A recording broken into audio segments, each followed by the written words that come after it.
عليكم ورحمة الله وبركاته. نحمده ونصلي على رسوله الكريم أما بعد.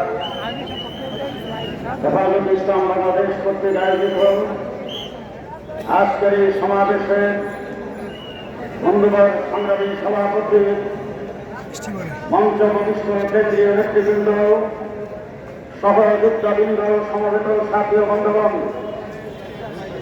গত 15 বছর বাংলার ইতিহাস হল নির্যাতনের ইতিহাস। বিগত 15 বছরে যার নেতৃত্বে নির্যাতন হয়েছে সেই ব্রিটিশ সরকারের প্রধানমন্ত্রী শাপলা চত্বরের পরে সংসদে দাঁড়িয়ে বলেছিল, আমরা নাকি শাপলা চত্বরে রং মেখে সেখানে পুলিশ বসেছিলাম। পুলিশ দেখে আমরা দৌড়াদৌড়ি করেছি, আমাদের শরীর থেকে রক্ত পড়ে রাস্তা রঙিন হয়েছে। আজকে এই জায়গায় দাঁড়িয়ে পরিষ্কার ভাষায় বলতে চাই, যারা কথায় বলতো খেলা হবে, আজকে নারায়ণগঞ্জে গিয়েছিলাম, খেলোয়াড়কে কোথাও দেখি নাই।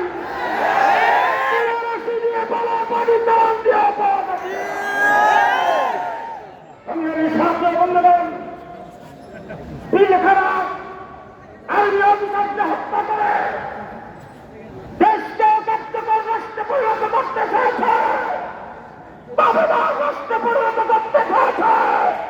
পিলখানার প্রত্যেকটা অফিসারের হত্যা বিচার প্রকাশ্যে করতে হবে। 2013 সালের শাপলা চত্বরে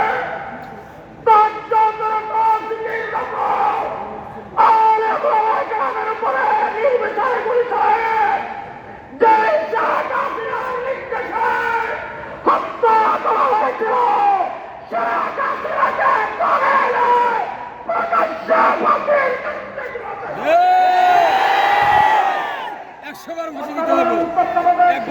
ধন্যবাদ জানাই বলতে চাই,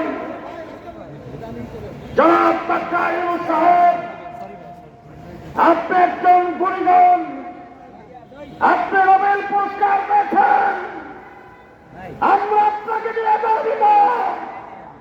আপনাকে নিয়ে ষড়যন্ত্র করা হয় নাই, আপনাকে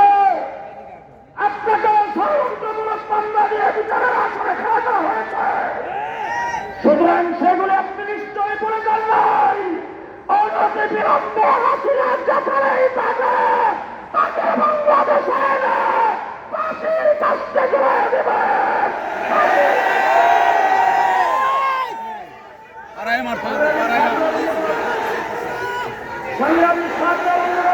পালাইছে রে, পালাইছে।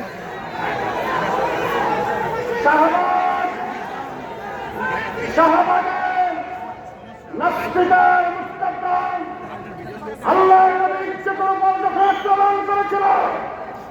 আল্লাহ আহমদ শফির রহমতুল্লাহ নেতৃত্বে শাপলা চত্বরে হয়েছিল।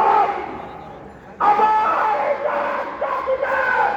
সুরক্ষার জন্য, রাষ্ট্র গঠনের জন্য, ইসলামকে টিকে রাখার জন্য আবার প্রয়োজনের কাপড় নিয়ে শাপলা চত্বরে জমে হতে হবে। শাপলা চত্বরে জমে আল্লাহ ফতহুল করিম, অবশ্যই মুমিন। আসসালামু আলাইকুম। সংগ্রামী সাথী ও বন্ধুরা,